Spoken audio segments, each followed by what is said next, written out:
So great to have you with us, and a very warm welcome to you all, as well as our two speakers for today. We have George Whyte, the Principal Clerk for the Church of Scotland, and Brian Auld, who is here on behalf of the General Trustees of the Church of Scotland to hopefully answer a number of your questions and concerns, and to also speak a little bit about where we're at and what they have been doing on behalf of the church over these last few months. I know they have both been incredibly busy, along with our good friend Brian, in answering all of these questions that have been placed, as well as being part of these crucial discussions that have taken place between the Scottish Government and the faith groups in Scotland. So we are indebted to all of you for all that you've done, and thank you for that. And thank you for joining us here today as we are moving forward in our, and for some of us, our reopening and preparations to reopen. But for now, perhaps we can still ourselves for a moment and come before God in a moment of prayer. Let's unite our hearts for a moment. Gracious and loving God, thank you for bringing us here this morning, this beautiful day, as we gather to reflect on all that has been and to look ahead to all that is yet to be.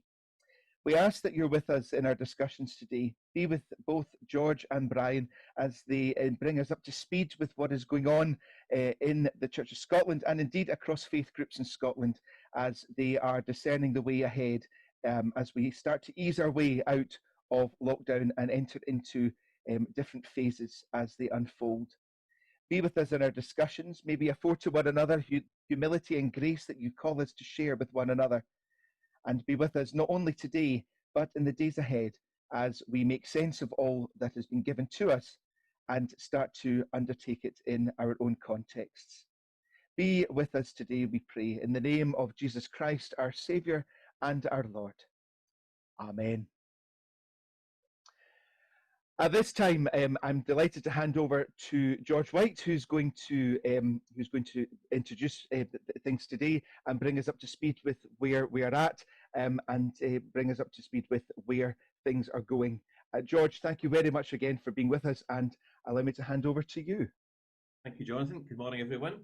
I wanted to just say a word or two in general terms about the COVID group and how we're working, which I have the privilege of chairing, and which helps me get more emails from people and keeps me occupied. We've been trying to provide you, as you know, with guidance over the piece, and I think the emphasis that's shifted for us in the last few weeks has been on to more of a focus on the reopening of church buildings, as away from just leaving it to everyone's choice along the way.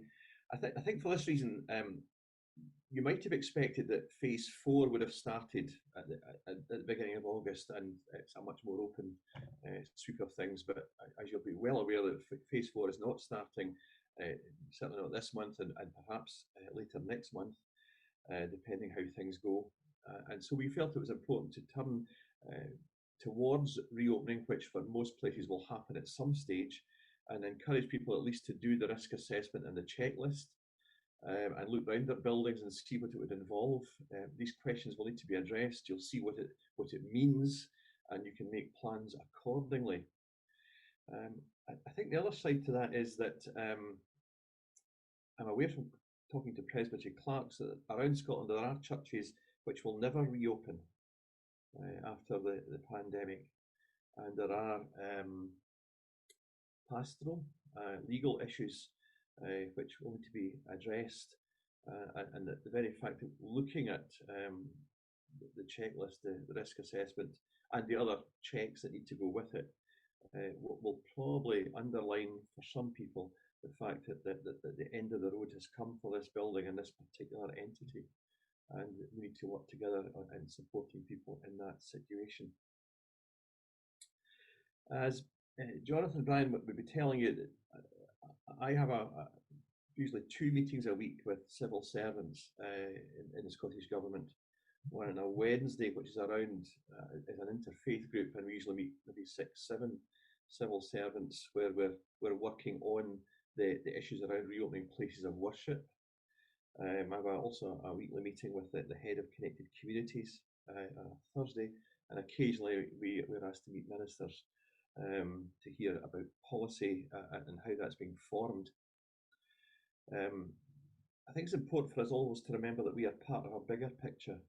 We're part of bigger settings. The government is dealing with other churches beyond ours, with different governance structures and different capabilities. They're also dealing with a range of faith groups, with all the sensitivities that come with that. And they are trying to offer guidance which works across all these different groups. This is not specifically Church of Scotland guidance.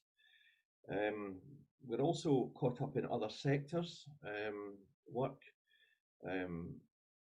offices, workplaces, retail, healthcare, childcare, all these things. And to some extent, we need to learn how to read across from the sector guidance in other areas.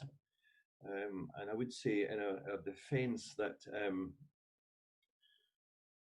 we are not always consulted about the changes in guidance in other areas. And so we're learning about these things sometimes quite late in the day. Partly, I think, because there's not, up until now, been an awareness in the civil service of just how much community space the Church of Scotland provides, and how deep our reach is into communities. So sometimes we are engaged with in the very early drafting of stuff when it's related to places of worship, and sometimes we're coming across things rather late in the day, and we have to find ways of informing you, either by email or by guidance alterations.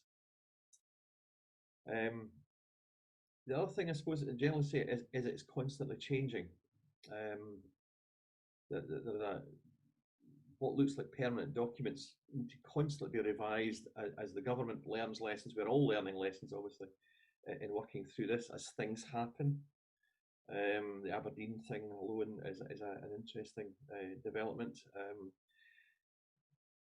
There is a need to constantly be alive to what's going on, and trying to find ways of sharing that as widely as possible, and as soon as possible. And if we've fallen short on that, we seek your forgiveness, obviously, but we're trying our best to keep up. And maybe the last thing I could say, in this more complex stage, when we are moving through lockdown, through the route map towards more opening, I think there's some useful advice that I heard from a government official speaking to another group of ministers and others, when he was saying to them, don't be cute. Don't try and work the system. The guidance is put in place in good faith to try and keep people safe from what is a deadly illness. And please don't try and weave round it to be cute. I know none of you on this call are not going to be like that, but obviously you might know people who would be like that. So we're trying to stick with the programme, as it were, to cooperate fully in the forming of government guidance, and to give you some insight into how it might apply inside the Church of Scotland. And that's the task to which we're trying to stick. I think, Jonathan, Brian, that's going to be enough from me at this stage. That's great. Thanks, George. There'll be time for questions coming up. But could invite Brian Auld, who, as I've said before on the Ministers' Forum, we are hugely indebted to for his technical knowledge and his expertise in guiding us through this. There can't be many organisations that have their own in-house chartered environmental health officer and somebody with a public health qualification that can guide us through this. And I know that those in the COVID working group have found that just invaluable to have, along with George, who's been regularly meeting, as you know, with the government groups. So I'm going to invite Brian, if there's anything that you want to say by way of introductory remarks before we go into a time of questions. Brian, is there anything you're wanting to share at this time? Well, thank you, Brian. I would just echo what George has just been saying with regards to the pace of change within the guidance documents. We don't know all the answers. The Scottish Government doesn't know all the answers, but we are working very, very closely with them to make sure that the views, the anxieties and the needs of the Church of Scotland is being communicated and they are aware of it.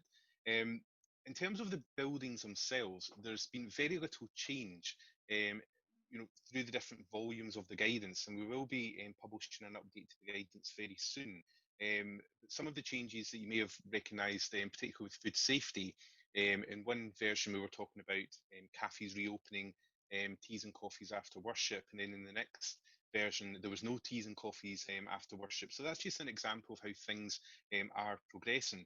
One of the biggest challenges that we have, and many of you will be facing as well, is we do encourage you to read across different forms of guidance. So the Scottish Government can't produce one document and that's all the information that you'll ever need to know about your buildings and what you can and cannot do. We have to read across different sectors, and that's very challenging because not all the guidance is aligned with each other, and certain areas are moving at a slightly quicker pace than others, and that has been really, really challenging for us. But we are working really, really hard to make sure that as soon as we get the information, we are communicating it to you. In terms of how we respond to your inquiries, we do receive a significant volume of inquiries every single day, and we do have to take our time in responding to them because you're taking the time to communicate to us. We want to give you that courtesy back. So sometimes it might take a day or two, sometimes a wee bit longer to get back in contact with you, but please be assured that we will respond to you. In terms of phone calls, etc., again, we are receiving these in abundance and we are trying to respond to them. There's a couple of really important things that's in the guidance. The first one is about the insurance element, and if you haven't already contacted Church of Scotland Insurance Services about your intentions for your buildings, I would strongly recommend that you do that to let them know either you are planning to reopen them in the foreseeable future or it's not something you feel you're able to do at the present time. What I would also say about the insurance service, COSIS, is they are absolutely inundated with inquiries just now, but at least if you can get that email across to them, it's in their inbox and they will respond as soon as they can. The other thing which we are putting a specific section in now into the guidance, and it relates to the volume again of inquiries, relates to fogging and misting, and I know several of you who are here today have asked questions about this in the past. Should we be using fogging machines or misting machines within our church buildings? The reality is both the World Health Organization and the Health and Safety Executive have raised significant concerns about the use of fogging and misting, and this predominantly relates around to a false sense of security. That people may feel if they turn a machine on, there's some lovely smoke coming out, they walk around, they turn the machine off and they lock the building, that's the building completely, or that's the room clean and disinfected. Well, that's not the case. You still have to thoroughly clean all the surfaces using an appropriate detergent. So the question is, if you're going to the trouble of washing all your surfaces, etc., then it's not, or it shouldn't be too much of a hardship to then go through and disinfect it. But there is significant health and safety concerns about this. Now, it's not to say that congregations couldn't comply with it. It's just that we're not advocating it just now. So if a congregation decides it is something that they really want to do, then the full responsibility for risk assessment, PPE, training, etc., compliance and assurance would fully rest with the congregation. And we can't provide any further advice on that just now because it's certainly something we're just not advocating. As I said, please keep any questions or any concerns you have about your buildings, please send them over to the COVID-19 guidance inbox. We will respond to you and reply to you. And if there's anything absolutely urgent or essential that you need an immediate response, please call and we will do our best to get back in contact with you. I know several of you will have lots of questions for us, which is absolutely fine. That's what we're here for today, and we're happy to address any questions that are specific to your own local needs. And I've said this again, and it's something that's really important to me. Every congregation is different and every church building is different, and trying to fit a narrative that covers everyone in every situation is knee-high to impossible. So we have to do our best. We have to take a step back sometimes, look at what information we have and think, is this the right time for us to open our buildings, and is what we planning, or are what we planning to do, suitable for our buildings within the spirit of the guidance and regulations. And the final point I'll just say is the regulations have been updated again. I think we're now on version 10 or coming up to 11. So things like face coverings, etc., they're now enshrined in legislation. So they are absolutely essential in places of worship. There is some exceptions to that, and what we can't do is send you a list out of all these exceptions. In the updated guidance, we are giving you a link to the regulations so you can go and read these yourself.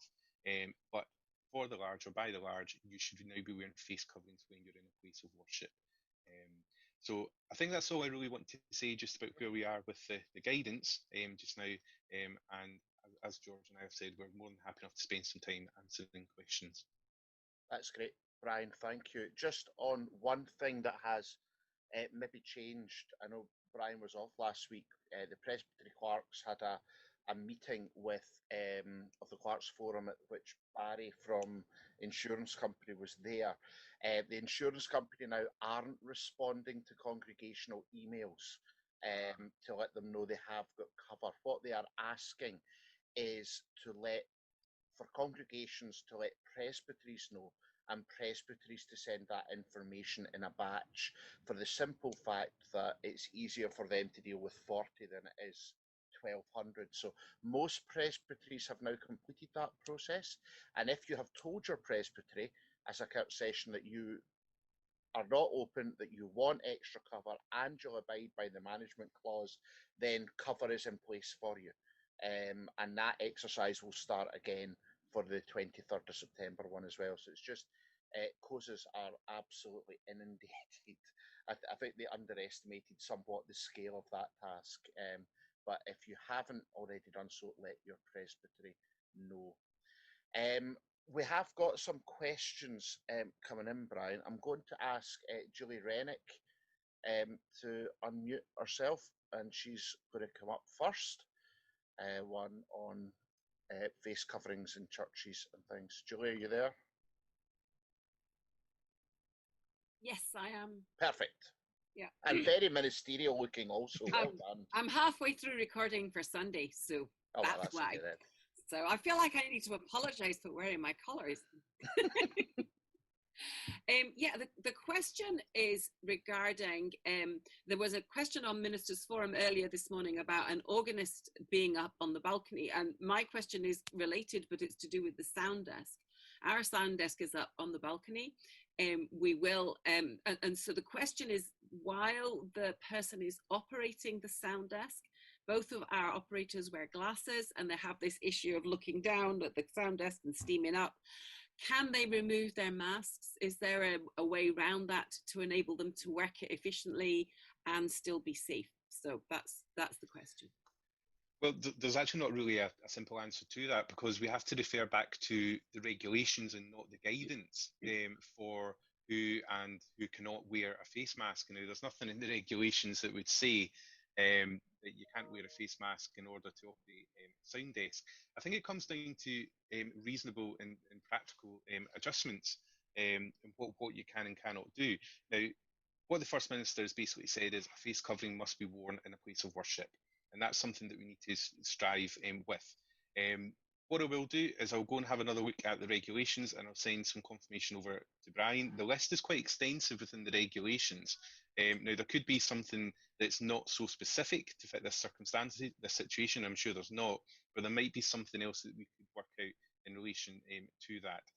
So I'll have a look at that this afternoon and send something back over to Brian, and he can get back in contact with you. So as a sort of addition to that, yeah. So putting in a perspex screen so that they were surrounded and contained, that sort of thing is possibly one of the ways to make it more efficient? It possibly is, but I know that the only exception with regards to perspex screens is for ministers and worship leaders. It's not for anyone else. Right. So again, that's a very specific example. So in terms of the wider aspect of it, I will have to go back and look at the regulations for that. Thank you. Yeah. Thanks. Maybe just to do a bit. Brian always tells me he's the black and white person, but the law at the moment is you need to wear a face covering in a place of worship. You know, and the only carve out from the law, a new term that I learned, is for the worship leader. Yeah. So at the moment, that's the rule. Yeah, and that also applies, because we did a bit of work on this over the weekend. That also applies, as we've said on forum, to brides and grooms in a wedding. And there is a real issue there where we think it makes sense to give them an exemption because they're the couple getting married. But if they don't wear a face mask and the minister has to get closer for rings or declaration of marriage, and they put a face mask on, that's the minister protecting the couple, but the minister's not protected. So there are real issues around things like that, and it is new guidance. Can I just clarify something, Brian?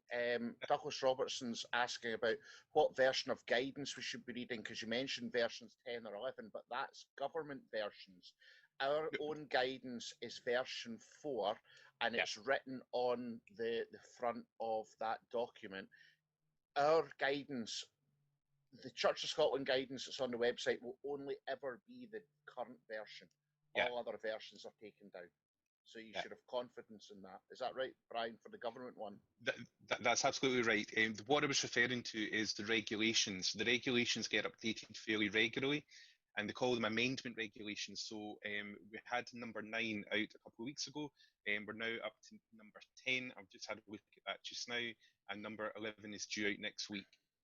So basically what it is it's a working piece of legislation. So you have the standard regulations that's contained in there, and then every time there's an update from the Scottish Government, instead of writing a new piece of legislation, they just amend the previous ones.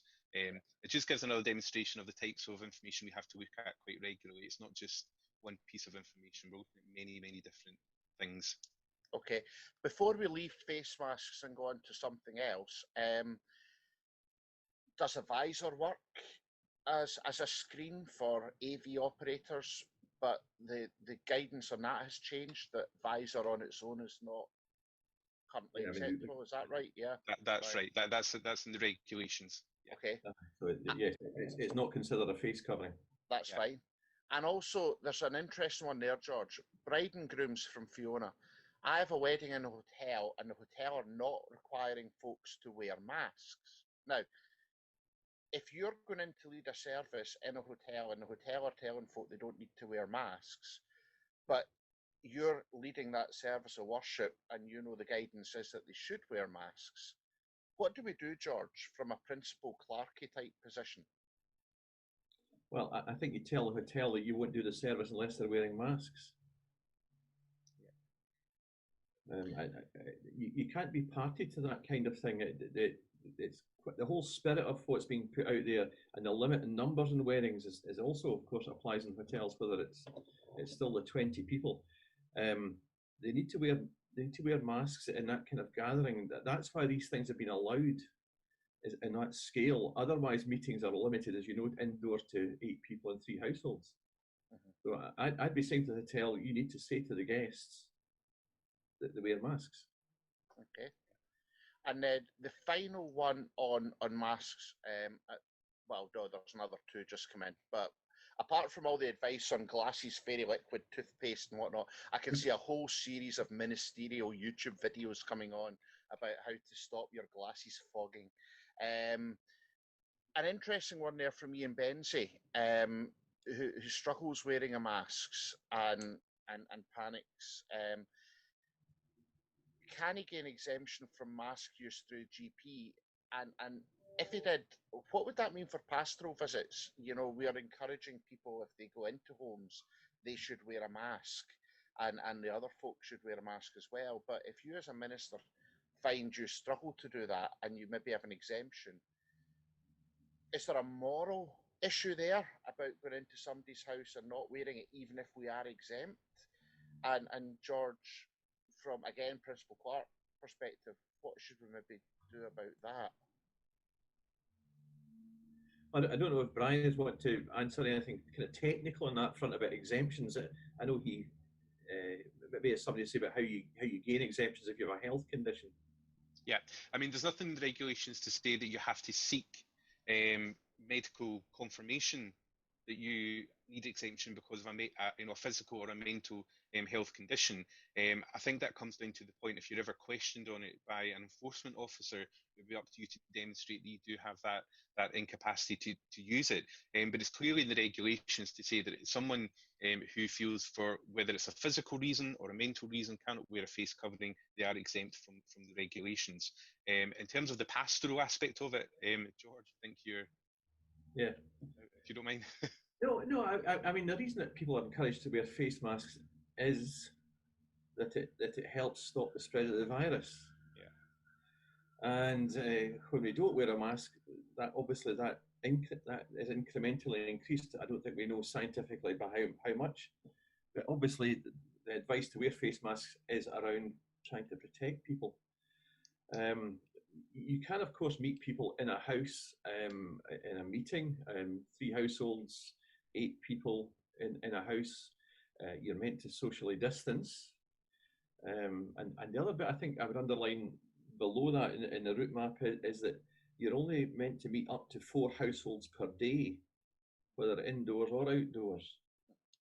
And so that I think has another little bit of tag for ministers who might be doing several visits and meeting several households at that point. None of this is ideal. You know, that there isn't an easy, perfect, simple, as good as we could do it version around this. This is all stuff that's restrictive and awkward and impairs what we would normally do.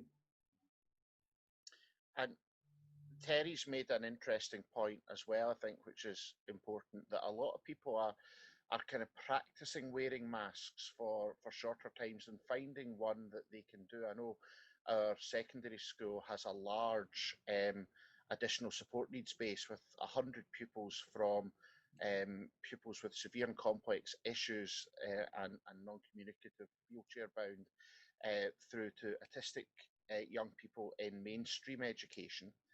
And they're working with families and the young people to try and find a mask that suits that young person and suits the family so they can do it. And it's a series of trial and error things more. So it's maybe less about saying I can't wear a mask, or I have an exemption, I can't wear a mask, I'm asthmatic, but wear a mask because I found one that still enables me to breathe comfortably through it.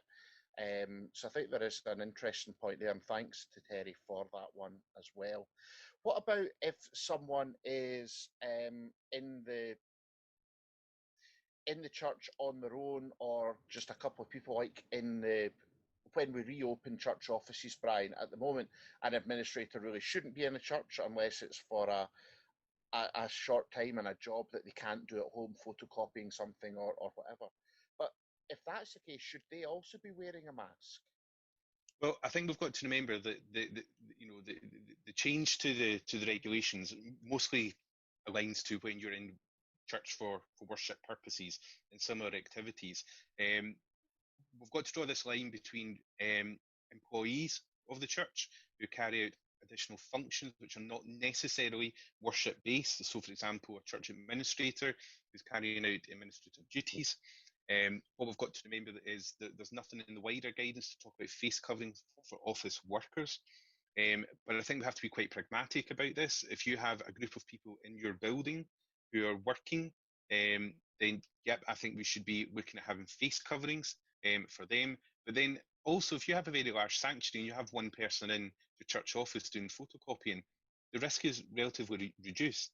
The reason why we wear a face covering is to reduce the possibility of transmission. It's not a full stop or a full-scape approach, but it's a way of trying to control that particular risk. The other thing to bear in mind is that non-essential offices are still technically closed. And I think that's really important to remember. So if anyone is sneaking into the church office, then please just be mindful of why you're in that church office, and is it absolutely essential that you're in there.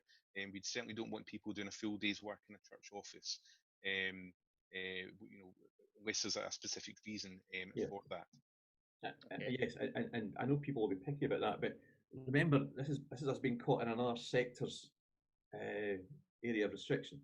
So non-essential offices applies right across all kinds of businesses and so on, and we just happen to be part of that. So non-essential offices includes church offices, presbytery offices, and 121 George Street. Many of you have thought that was. I'm so glad you added that yourself, Principal Clerk. I'm so glad. I was best placed. I think so, yeah. And we're just about to leave masks. 2 more comments. Alice and Miko asked if in crematoria we should be wearing masks, and the answer is yes. The government issued a very helpful press release to all funeral operatives to say that anyone inside, it's got the same carve out for worship leaders, but what you have to watch for that is some crematoria are quite tight from where the lectern is to where the front row of seats are. If you are within 2 meters, then if there is no perspex screen, you should wear a mask, or alternatively, ask the crematorium to move the seats further away so that there is that 2 meter gap there. But they've all been told about that. And then the final one, I'm just looking from Graham Rayburn. Graham, do you want to ask this one yourself? Because I know you put this up on the forum as well. If you just unmute yourself and come in, that would be wonderful. Let's have another voice.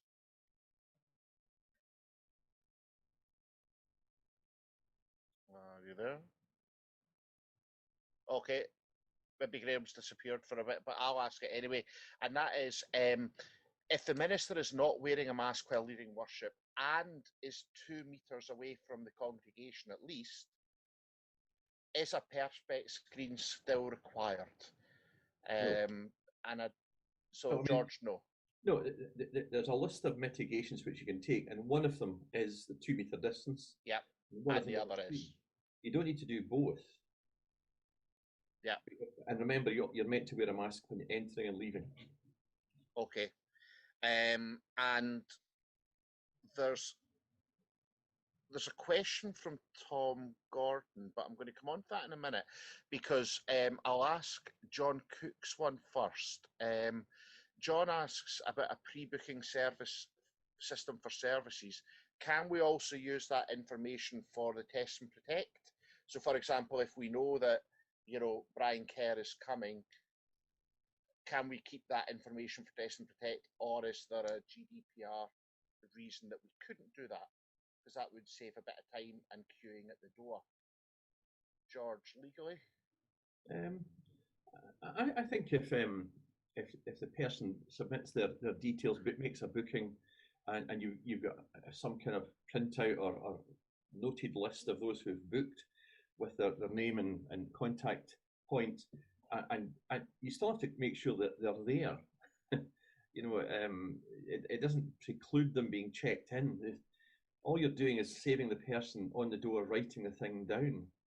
Yeah. So I think it's feasible to do that. And if you're operating a booking system, you might just want to just add into the booking email saying that we will use this name and contact detail for the test and protect system. And when you arrive on Sunday, please simply confirm your attendance. Yep, good. And Tom Gordon's asked a question. Tom, do you want to come in just now? About the right to challenge people. Yeah, I know we can decline people the right to enter if we reached our maximum number, but I wonder if we have a right to challenge people if they decline to give their contact details, and or if they decline to wear a mask. Do we have a right to challenge, and do we have a right to refuse them entry? George. Oh, thank you. I was going to say Brian. It seems to be it's now the law that people have to wear a mask, and you shouldn't be going along with people unless they then say, well, actually, I have COPD and I can't wear a mask. But you're absolutely right. I think you have a duty to challenge them on not wearing a mask. I've asked the question of the civil service, about sanction and responsibility, but we are responsible for running the venue, as they would put it in other sectors, and people should be wearing a mask. at the moment, and Brian, I hope will nod at me, I think test and protect is a thing in guidance at the moment. It's about to become compulsory, at least in the hospitality trade, because they haven't been doing it. Yeah. But at the moment, I think this is guidance, and I think we want to certainly be strongly encouraging people. I'm not sure about the forbidding them entry in the same way. But maybe Brian Auld can say a word about that. Yeah, you're absolutely right, George. I think it comes down to, I mean, my own personal views in this. That I don't understand why some wouldn't want to participate in the trace and protect scheme at the present time. Now, the reality is the vast majority of the people that's coming into your congregation you will know anyway. There will be the people that are members of your congregation. It's very unlikely you'll get a lot of visitors that are coming in for worship purposes. In terms of the face coverings, again, George is absolutely correct. I think we have a moral obligation to challenge if someone is attending your church and not wearing an appropriate face covering. The only thing I would ask is just be mindful about how you challenge people. It's not helpful in any shape or form to go and say to someone, why are you not wearing a mask? What's wrong with you? I think it's a case of, is there a reason why you're not wearing a mask? And just leave it as a yes or no answer. It's not within our gift, or I certainly don't believe it's within our gift to challenge that any further than that. We don't want to know someone's medical history. I think it's just an acknowledgement that they're not complying with the law. You just want to be assured that they know they should be doing it, but they're making an informed choice not to do it based on what's required under the regulations. And Brian, the test and protect system on page 45 of our guidance, there's actually a section on whether it's compulsory, and the law department say if people don't want to register attendance, we can't force them or deny entry. And I think when it becomes, correct me if I'm wrong, but when it becomes mandatory for hospitality, but I think it's hospitality that it's mandatory for the venue to comply with test and protect, but I've seen nothing that says it's mandatory for people to give their details. And I do wonder if there's a slight change there. As I understood it, Brian, there's a conditionality here that if you want to run a restaurant, it will soon be the law that you to admit people, you need to get the contact details for test and protect. Right. Okay. Be interesting to see how that one comes out. Definitely. We've not seen. No. Not part of that consultation. So okay. just to confirm with that, there is penalties for non-compliance with test and protect under the regulatory framework.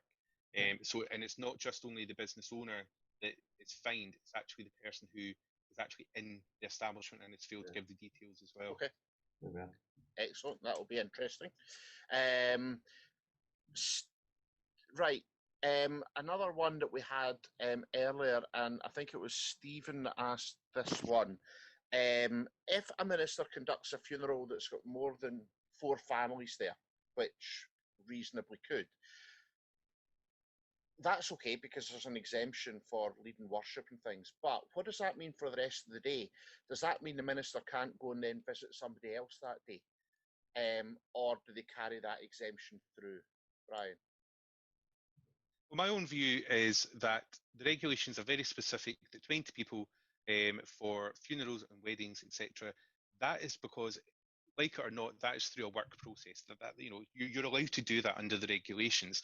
What the whole thing about meeting people external, meeting up to eight people from 4 different families, 15 outside, etc. That's within the wider scope of meeting people. So that's what people can be doing outside of the work. Now, my own personal view, and George may have a different view on this, is that wouldn't necessarily apply in that particular case. You're there to do a particular function. And remember, and I've spoken about this in the past, we are part of a whole system of processes and procedures in order to reduce the risk of infection. So it's also the things about physical distancing, it's also things about hygiene in the church, it's also things about hand hygiene, etc., cough etiquette, face coverings now. So it's all about this whole thing about risk mitigation. So that's my own view on that. Yeah, I think that's right. I mean, the bit about how many people you can meet in a day and how many people you meet inside, outside is in the route map around friends and family. And it's about meeting people. It's about sitting with them, standing with them, talking with them. The crematorium service where you come in with a mask, the congregation come in with a mask, you take your mask off, you're more than 2 meters away, you do the service, they leave, you put your mask on and leave, is an exemption that's allowed in that kind of setting. And I think the meetings bit is about people socialising, gathering, interacting with each other, and it's an attempt to cut down the number of bridges that are formed in that setting. That particular stream of guidance is applied. Okay, thank you. Right. Sorry, Roddy, just before we leave the the face mask one and all of that, yes, it is mandatory at the moment that bride and grooms wear masks. There's only an exemption for those leading worship. That was what was said earlier on. So I'm going to move on from face coverings and numbers. Andrew Robertson has asked a question, Brian, a very simple one. What cleaning needs to take place before a church reopens? Okay, in the guidance, we talk about a thorough clean of the church environment. Now, that's not a deep clean. We've stayed away from this whole thing about deep cleaning because it just doesn't mean anything to a lot of people. A thorough cleaning is that you go around your building and you clean the areas which are normally open. You would visit, you'd welcome people into your areas and you thoroughly clean and disinfect those areas. It's basically the same level of cleaning that you would normally do when your church building is thoroughly open. Now, the fact is that the vast majority of our buildings have been closed for many, many months. Dust settles, etc. The risk of COVID-19 transmission is relatively low if your buildings have been, completely closed off and no one's been going into them. But the reality is, for the vast majority of buildings, some people have been going in from time to time just to make sure that the buildings are in a good enough condition and are being maintained. So we still have to go through this disinfection process as well. So it's thinking about, think about your floors, think about your surfaces. If you've got chairs instead of pews, give them a hoover down. They'll probably be dusty if you're going to be using them, etc. Your toilets, make sure the area is very well ventilated for a period of time before people come back. And there is a wee bit of common sense around this as well. Okay. And on the reopening, just before we leave that, what for the insurance, what clarifies reopening? I mean, I think Barry said to the clerks it was a public event, every month or so at a very least. But but the COVID group are, if I heard George right, are encouraging congregations to think about what reopening would look like, and not just for the barest of minimum, but to think about what that means for the building. But as a very bare minimum, an event a month, a real event. Yeah, that's my understanding. I mean, we've made it very clear right from the start, the National Office and presbyteries are not going to force any congregation to reopen their buildings. It's a local decision and you need to make sure, and you need to feel it's the right decision for your congregation to do that. But then there comes this argument, if you're opening your building for, for one particular event one day a month, you're having to go through this reopening checklist, you're having to look at your COVID-19 risk assessments before your building can reopen. So you start this early. But the question is, if you're going through all this, why are you not opening for worship? And you need to, congregations have to have an open conversation and understand what the needs of their congregation are, the needs of their wider community, and think about these risks sooner rather than later. I'm going to be meeting with COSIS next week. We're going to have a conversation about how this is materialising, looking at other ways that perhaps congregations could demonstrate that their church buildings are open as well. Okay. And just before you mentioned the checklist there, Brian, there are some kind of regulatory things that folks have to do in the checklist. So it's not just enough to, go in one day and tick everything off, but there are professional checks, aren't there, in that checklist that they'll need to maybe get contractors in to do? Yeah, I mean, the most common ones are relating to your utilities. So, things like your gas safety. For example, if your boilers have been isolated, you've not had your gas safety checks done, etc. Because of the restrictions, you need to make sure that these are done before you're reopening. The one thing I would say is things like your electrical installation inspection reports, really should be looking at within the 5 years. If you're over the 5-year period, but you want to reopen your buildings, I think it's more than reasonable if you can book in your inspection, even though it's maybe not happened, but as long as you can demonstrate to Presbytery that it is booked in, there is an electrician coming and you can give that date. I think that's evidence enough to say that, okay, we know it's not been done, but we have made plans to have it. So there is a wee bit of communication required with Presbytery over some of these things. Fire safety is very, very important. Robert Speedy is now back at work. If anyone's got any concerns about fire safety, please contact Robert, particularly in relation to how people are distributed within your buildings, because people are sitting in different areas, they're using up different spaces now. So it's absolutely important that you make sure you've got the right fire safety protocols in place to deal with any emergencies. And at the very least, everyone's fire safety risk assessment will need updated. Yeah. If there's a one-way system and you're also storing alcohol hand gel, which it's a significant fire risk as well. Before we get to the reopening, there are some things to do. For example, remove things like Bibles and hymn books. And the one that's exercising a number of questions in the forum, Brian, are pew cushions. Now, we all know that a bit of carpet on a pew changes it into a lazy boy almost that you can sit and sink into. But there are some issues about pews. Ellen, you had a question. Do you want to unmute yourself and come on and ask what you're thinking? Yes. Good morning, everyone. Yeah, I've had a question about pew cushions from both of my congregations. Do they have to be physically removed from the sanctuary? Can they be just shifted onto another unused pew?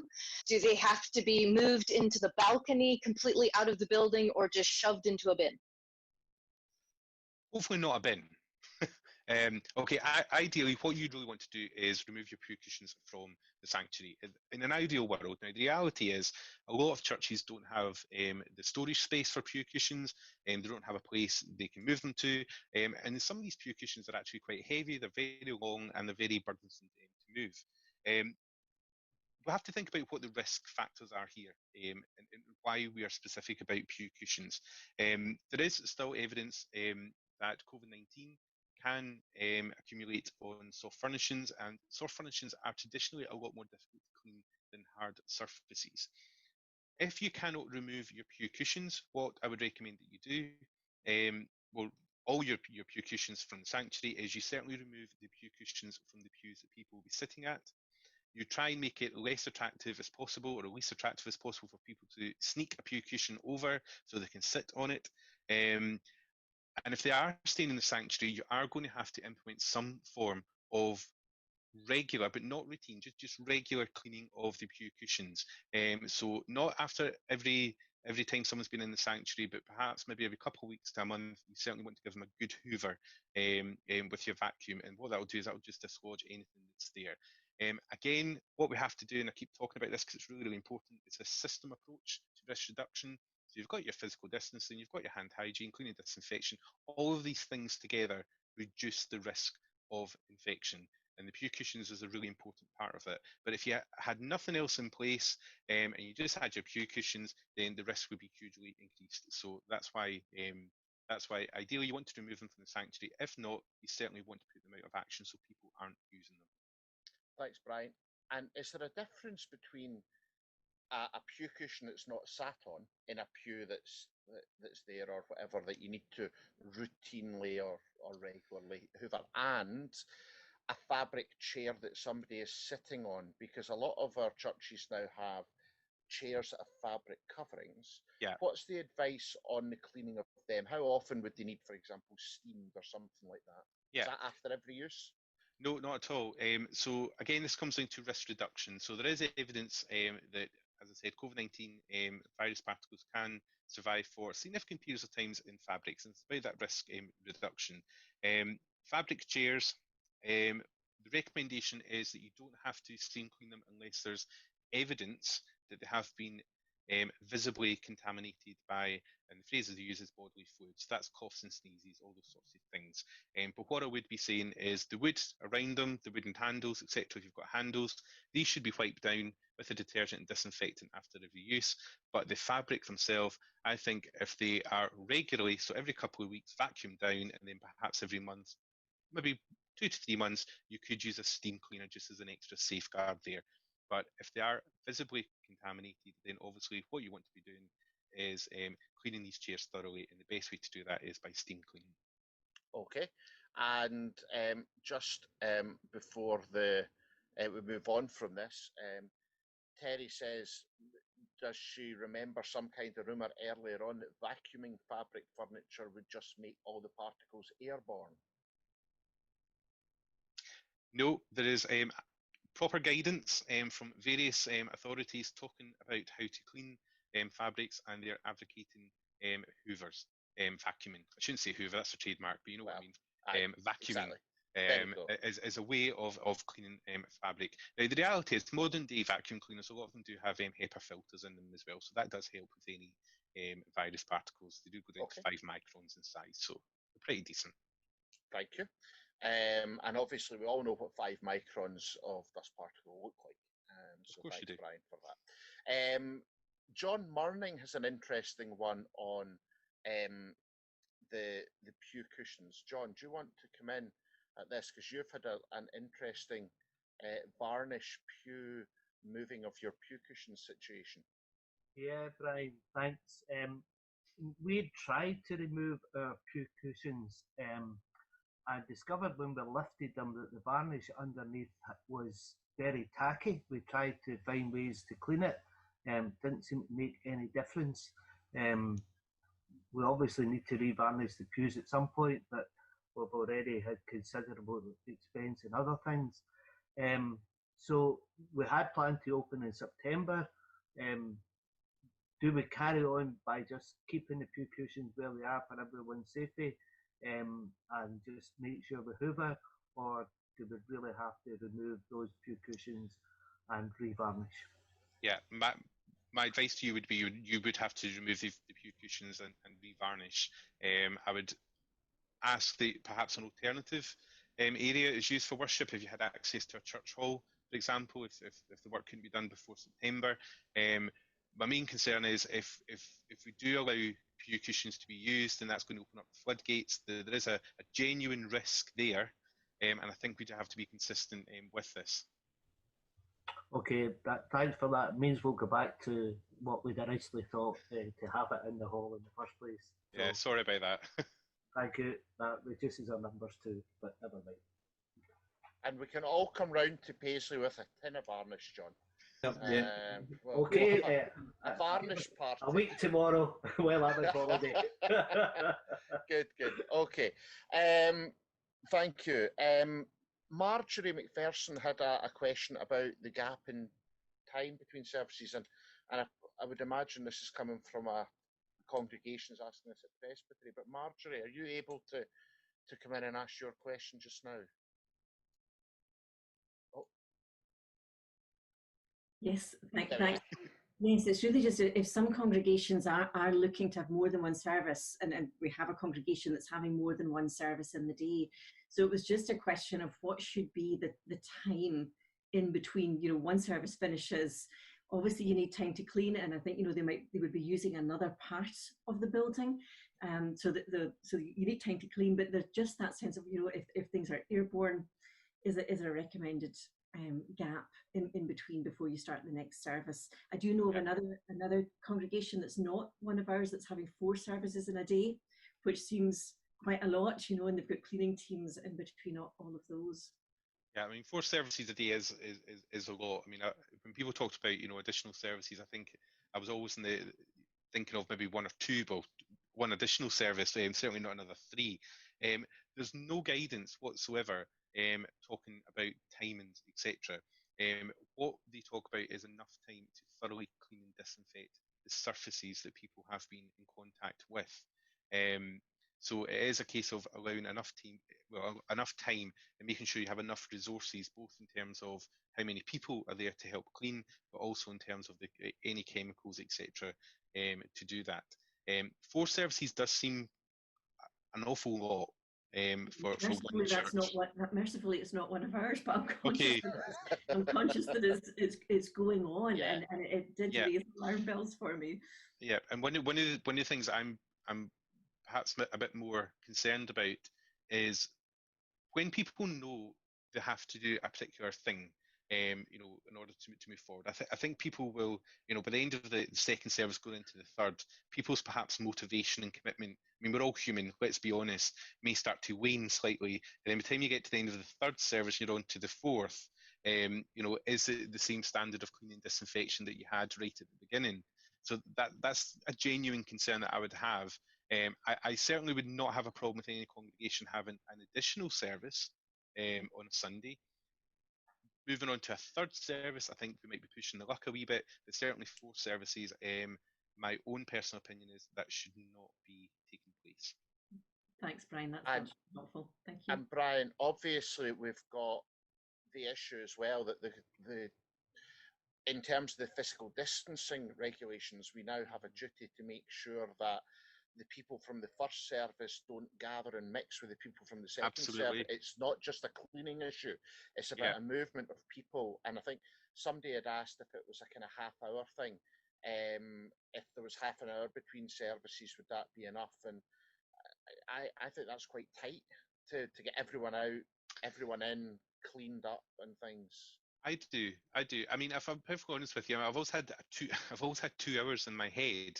For a reasonable size church that's using their sanctuary and they're using pews, I think 2 hours is enough time to make sure that people leave the building safely, make sure that they're not hanging around outside, get back in, help clean and sanitize thoroughly, but not make people feel as though they're under undue pressure, time pressure, and then people can then have a 10-15 minute breather before other people arrive, because volunteers are volunteers, and we don't want to be overburdening them as much as we can. We have to look after them. We have a duty of care for them. So I've always had this thing, for a general, a reasonable size sanctuary, 2 hours I think is quite a good time for people to have, clean and disinfect, have a wee bit of time to themselves, and welcome the next group of people to come in. And Alison Meikle asks about the 72 hours before cleaning is required, but that really is is that essential? Is it mandatory, or is that just good practice? So it's very much good practice. Now, again, going back to something that I've spoken about quite a lot over the last 5 months, there's been no research done in COVID-19 per se as a virus as itself. What they've been using is other similar viruses that have the same structure. So lots of different COVIDs and causes many different illnesses.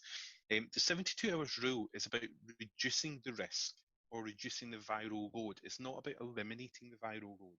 Because it can take a bit longer than 72 hours. In some cases, it's been seen up to 6 days on certain surfaces. So what they're saying is if you wait 72 hours, the load or the number of active virus particles which could cause an infection would be reduced to a lower level where the risk is lower. So that's what it's all about. So it's not essential to wait 72 hours to clean your building and your surfaces, etc. But if you do decide to do that, the risk is greatly reduced. Okay, thank you.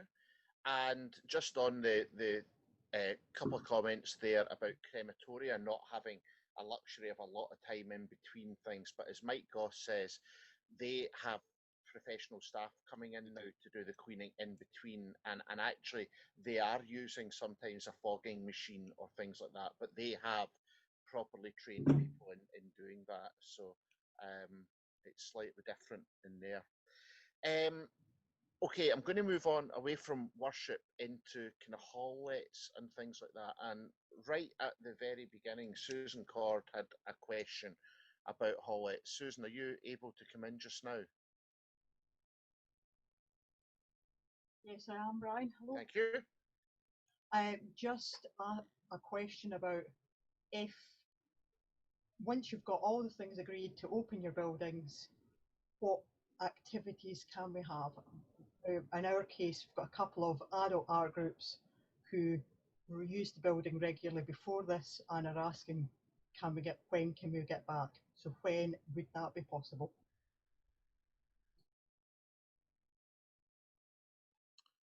Okay, who's up? Who's up? I see. Let's go for the principal clerk, because I know he likes this question. Well, I like the question to some extent.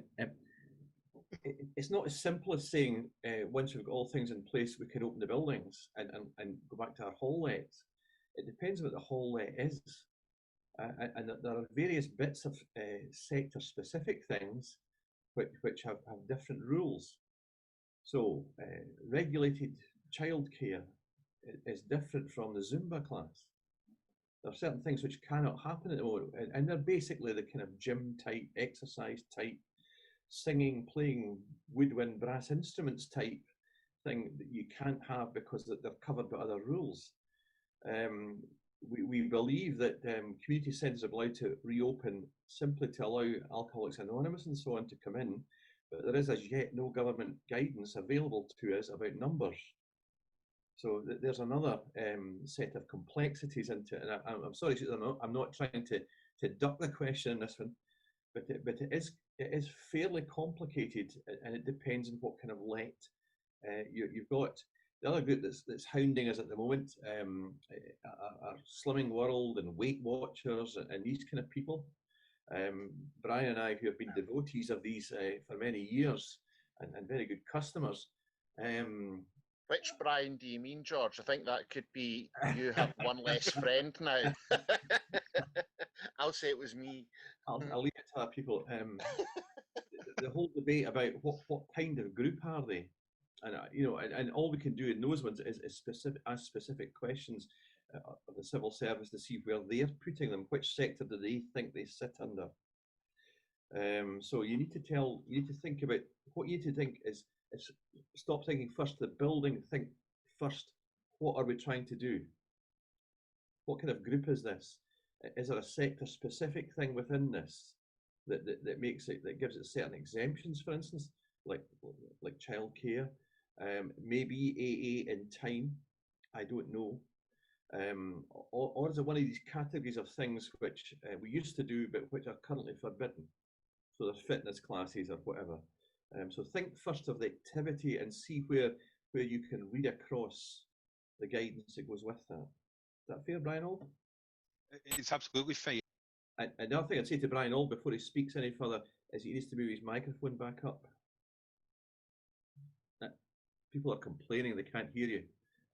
Some people are. There we go. Sorry about that. Yeah, you're absolutely right, George.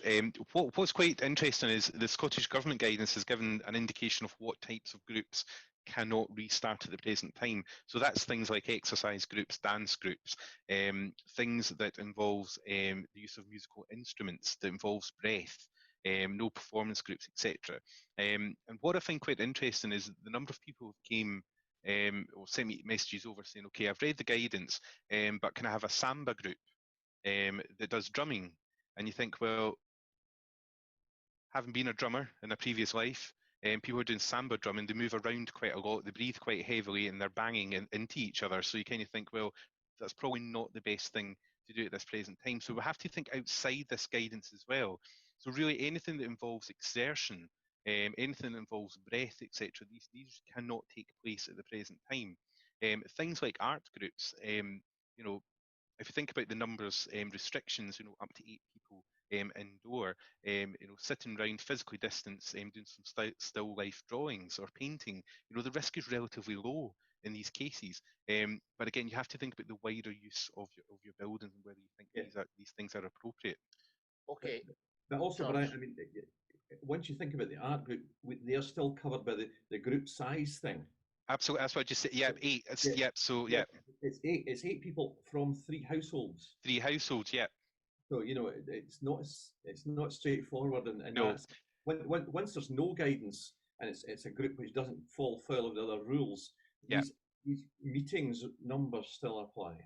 Yeah, you're absolutely right. And one of the other factors that I've always tagged on to the bottom of these replies is you have to ask yourself, in terms of the resources to open up your building and for the cleaning and disinfection afterwards, etc., to have 8 people from 4 other families, you have to balance that up. 3 families. 3 families, sorry, including the person, 3 other families. No, it's 2 other families. No, it's 2 other families. 2 other families, sorry. I'm reading something else here. Yeah. No, outside it's 4. 4, yeah. Yeah. 3 inside. Can we move to a couple of, there are a lot of questions coming in about real life examples of hall-lets, okay? There's an interesting one there. Aberdeen City Council, can the church be used as a polling venue in November? Council asking Brian. So my understanding, anything that involves elections is classed as an essential service under the local authority regulations. So there is special dispensation for that, but you would have to clarify that with the local authority, whether they're classing that as an essential service. But from my recollection of the local government regulations, it is. And your building would need to be through the reopening process. Absolutely. And all your checklist risk assessment things. We're going to come on to risk assessment in a wee minute. Eileen Miller, what about our weekly primary school group? Do adult volunteers need to wear masks, socially distanced from each other, but not the children? Well, we've had clarification on unregulated childcare at the moment. Brian, I take it that group wouldn't be able to take place at the moment. It wouldn't be able to take place unless it was regulated by and registered and regulated by the Care Inspectorate. And if it is, then it would follow the sector-specific guidance in relation to that. So am I right, George, in thinking that your email last night means that the only children's work that can take place inside the church is a Sunday school type event where, as part of worship, children sit in for the first part, as it's traditionally done, taken out to a group, they're counted within that 50 and then returned to their parents. That's the only way we can have indoor children's work at the moment. I think that's right. Otherwise, it becomes other care things, and unregulated childcare is simply not allowed at the moment. Okay. What about uniformed organisations? Now, this is another one. This was last week's exercising of our mind. We know that a number of uniformed organisations have issued guidance, like the Boys Brigade, which is very good guidance, but it does have an implication that they'll be starting back indoors in September, or the start of September, and a lot of captains are trying to speak to ministers about that, but they're not really seeing the fact that that doesn't include the government guidance that they've got to take account of as well. So at the moment, there's no indoor date for them starting. Is that right, George? Yeah, I think the guidance actually, this is speaking from memory, it says it's not earlier than September. Yes. And that's around this indication that phase 4 certainly won't start until September now. Yep. So and all that stuff so the dates are being put back. I think good on the BBN, the girl guides and so on, who are thinking what it will mean when circumstances allow. But at the moment, they can't start back. Okay, and Brian, the final one, unless one other one comes in, but the final real life example from Mike Weaver, a women's aid group for one-to-one counselling service, one counsellor with 4 clients over the day, with cleaning between each session. Brian. I would say that would, under the definition prescribed in the Scottish Government guidelines, that would be allowed. Yeah. And maybe it's the 4 clients. Could they do 5 clients? Is there an exemption for that type of work? No. So again, this comes down to what is classed as an essential service, and I would have to go and look a wee bit more into that, whether the Scottish Government would actually class that as an essential service. I know that some bereavement services are now falling within this category. But again, it's one of these things where we can't think about all the different types of variations until someone comes and asks. But in terms of counselling and support, absolutely, as long as it's within the guidelines of how many people can meet at any one time.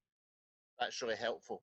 Rona has got a question on risk assessments. Rona, do you want to come in and ask that question just now?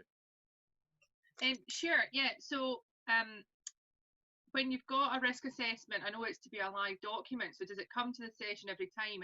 And just say, for instance, an example would be a youth forum that you're working with are wanting to do garden sessions. Would that get put onto your, so for every activity that you're going to have, does that get put onto the risk assessment so you can show a sort of a trace of when things were agreed?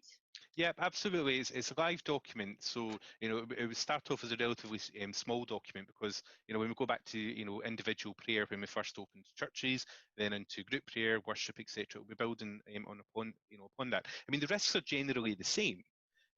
But it's how you're controlling it. So as more and more people are coming into your buildings, as there's more and more activities, how you control that will change and evolve over a period of time. And it's just important that your risk assessments are updated regularly to reflect this. And so every time you're going to have something happening in the building or the garden, as things move on, always just note it on this risk assessment, just for the session and the boards for reference, yeah? Yeah, but just to be clear, it's not every time there's an activity. It's just every time something restarts within the building. So not every time a gardener comes in or a gardening group. It's for the first time. These are the risks. This is how we're going to control it, and then you just build upon it from there. That's brilliant. Thank you so much. And Brian, the government guidance on what defines a place of worship also includes the grounds. Absolutely. So if there's a youth group, like for example Guides or Brownies or a church youth group that wants to meet outdoors using the youth work regulations, risk assessment still required for that because it's part of the place of worship? It's definitely still a risk assessment is required. And the other thing that we've spoken about in the guidance as well is it's not just health and safety generally. We also have to think about occupiers' liability, which is the wider aspect of the church and grounds as well. So it's just to make sure that congregations do everything they reasonably can to make sure that no one's going to be harmed or come to any injury, accessing church grounds or church buildings. And what about moving outside now? We know that Guides and Brownies might want to do that, and they've got their own policies on that. What about martial arts groups for kids that can meet outside kids' sports? Could they use our grounds if it was risk assessed and approved to reopen in that way? No, I mean exercise groups, martial arts is a form of exercise, and they're still prohibited under the guidance from the Scottish Government, so it would not be appropriate for them. Including outside? Well, a place of worship, if we look at the definition of a place of worship. Right, okay.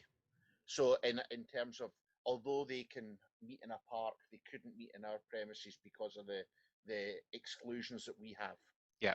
Right, okay, makes sense. I think we've covered most things that have appeared on the chat, but does anyone else have any questions, or is there anything that we haven't covered?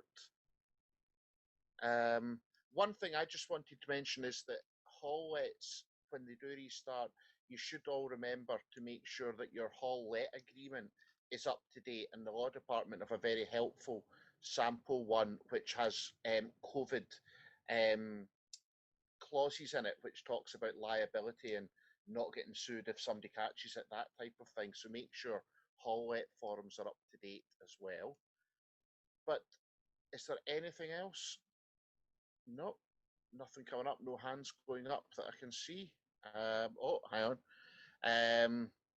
Roddy, when we open for worship, does that mean that for insurance purposes the halls are too?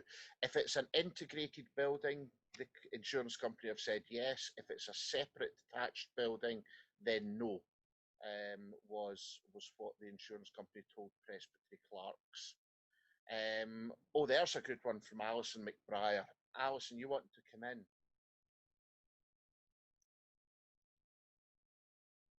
Are you there? There you go. Yeah, I'm here, thanks. We have it's a motorcycle group which meets every couple of weeks in the hall of one of my churches, and I've actually been putting quite a bit of pressure on the treasurer. They keep phoning him about this.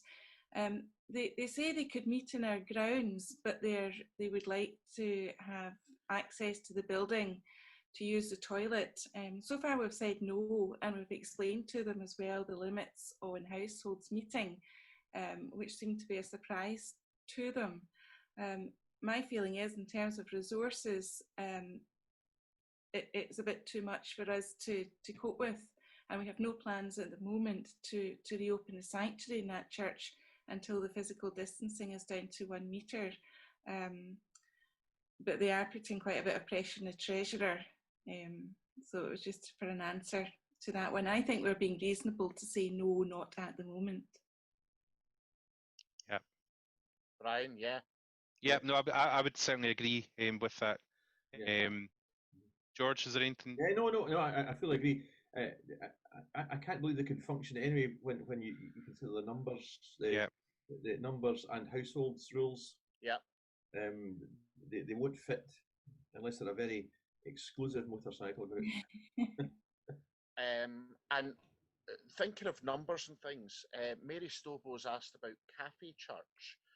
Would that fall? That would obviously fall under the worship category of maximum of 50. But if it was around tables and things, it could bring more separation for families and whatnot, which might be helpful. But I presume as long as all the mitigations were in place, there would be nothing stopping that type of thing happening.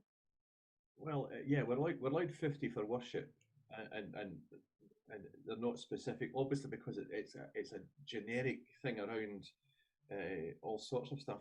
But remember, informal hospitality is not part of it, and that would then, because it would, for instance, mean removing face coverings and so on. It's also, if you think about it, as I understand Cafe Church from the bits and pieces of it I've experienced, it's set up to encourage interaction and people speaking to each other. And the worship numbers are set at 50 because the government, aka the First Minister, thinks that we're talking about worship where people arrive and sit quietly and leave again, not sit around and talk to each other. Okay, that's helpful. I'm just going to read out, Brian, the one from Linda Hunter for time. They've continued to hold blood transfusions as an essential service. They have their own risk assessment in place. For example, folk are not allowed to wear face masks and they take no one over 70 years. Do we as a church need a separate risk assessment for that? I presume the building would still need to be approved to reopen, that type of thing? Yeah, it does. Now, what you require legally is that the congregation who is responsible for the building should always have their own risk assessments, and then anyone else who's using those buildings for a particular function would also have their own risk assessments. And it's important that you chat to each other. So absolutely, the congregation would still need a risk assessment for the buildings, particularly in relation to COVID-19. George, you're reading? Yeah, well, no, yeah, I'm agreeing. All right, sorry. I'm agreeing fully with you. I wanted to come in at the end. Okay, sorry. And say that SNBTS are a. This is not particularly connected to COVID, but it's a spin-off for COVID. Interestingly, they'd set themselves up for a pandemic to think how they could possibly have enough supplies of blood. And their experience of the early months of the pandemic was that their blood wasn't needed because all the optional surgery things had stopped and road accidents had decreased and so on. But just as a wee flyer, we had a meeting with the people that run SNBTS, and they are keen to find new donors. And find in some places new donor places because their current donor centres are limited by social distancing. Okay. So they're under pressure. They're also interestingly looking around this convalescent plasma thing for people who've had COVID and who might be able to donate their plasma, which contains antibodies for people who are seriously ill. So as a wee advert, SNBTS are needing to renew their donor base and in some places at least find new places to gather. Okay. And Brian, what about if it's that people coming into a place of worship, which includes a hall, need to wear a mask? If blood transfusion service are saying folk aren't allowed to wear a mask, then does that overrule our obligation to wear masks? Yeah, it's a clinical setting. They're creating a clinical setting, so there's a medical reason. They're giving you advice medically not to wear a mask. That's fine.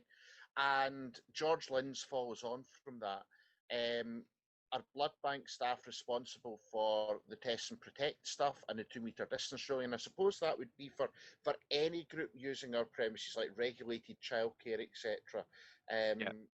They're responsible for that, although the church needs to make sure they're doing it more than anything. Absolutely, absolutely. They're responsible for their own test and protect procedures, but the church has to make sure, well, it's actually almost not make sure, it's be assured that there isn't a system in place, because it's very different. They have to be assured, and I can guarantee that they do have a system in place for it. Okay. And then Eileen Miller's got a question. Eileen, do you want to come in? Unmute yourself. There we go. Hi there, Brian. Thanks very much. It's a question that came up in the Glenrothes area ministers meeting yesterday, and it was about what do we do when we're looking our churches to open up in beginning of September? What do we do when we need pulpit supply, when so many of the people we've used in the past are over 70 and may have their own health issues? And I wondered what the current guidance is on that one. Okay, George, could we maybe extend that out to locums and, you know, the use of over 70s as interim moderators, things like that? Because I think that's a big question. Yeah, I mean, statistically, people over 70, people over 60 actually, but people over 70 are more vulnerable to COVID. And if we are being careful people, then I think we should bear that in mind. We've put on an assessment tool on the Church of Scotland website, amongst the things which allow people to understand their own risk in terms of doing that.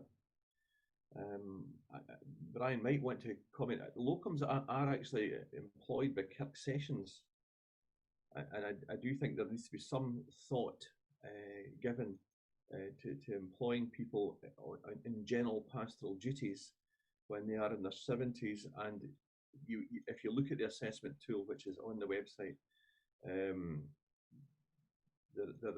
is that you can see how much the increase is, depending on also their other health conditions. So I think we should exercise care. I don't think there's a prohibition, but I think we should exercise care, and we should be pointing them to ways in which they can understand their risk. Yeah, and I think Mike Goss makes a really interesting point there, is that we shouldn't be putting people over 70 under pressure to say, I'm really struggling to get someone, you know, because that's unfair health-wise as well. But equally, what Ellen has just said could happen. Could someone record a project service to project during worship? And there could be no reason why that couldn't happen. And I know that we were looking just before the pandemic in Lanark. We'd got 6 ministers together who were going to record a sermon and a children's talk, pick hymns, that the hymns could be played live. That was obviously when hymns were still a thing, or singing was still a thing. But the sermon could be projected on there, and maybe members of the congregation could do prayers. But there could be a clever way to use colleagues to project the service either live or recorded as well. So, and I think maybe on that note, we ask George and Brian if there's anything you want to say in closing. Well, I think we continue to try and provide up-to-date information. I think the next version of the guidance we're working on at the moment, we're trying to get finished up. The last time our guidance was out of date inside 24 hours, which is even for us a record. But we're trying to keep up and obviously keep an eye on things. Yeah, Brian. Yeah, no, I would just echo what George just said. We're continuing to work really hard to make sure that we're keeping up to date as close to the events as possible. The volume of inquiries that we're receiving is phenomenal. We are getting through them. We are helping. We are here to help you. So please don't sit and suffer. If there's something you don't understand or something you need help with, please get in contact with us.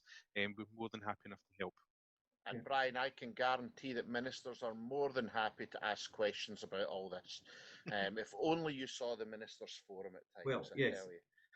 Before you ask the questions, could you look at the guidance first? Yeah, I think that's a good point. Yeah, I know that's. I've really struggled on Ministers Forum not to say that once. I really have. But well done, Eileen, for presenting your copy to us. That's impressive. Thanks, Jonathan. Thank you very much, Brian, and thank you very much indeed also to George and to Brian for their contributions today, and thank you to Brian Kerr for chairing the questions. I think I speak on everyone, on behalf of everyone. We're very grateful for your time, because I know that you're busy with all of these meetings that you're in, as well as trying to make sense of all of these policies as they're changing, sometimes within 24 hours of publishing the guidelines, as you just said. So thank you on behalf of everyone here for all that you're doing, and every blessing as you continue that work on behalf of the church.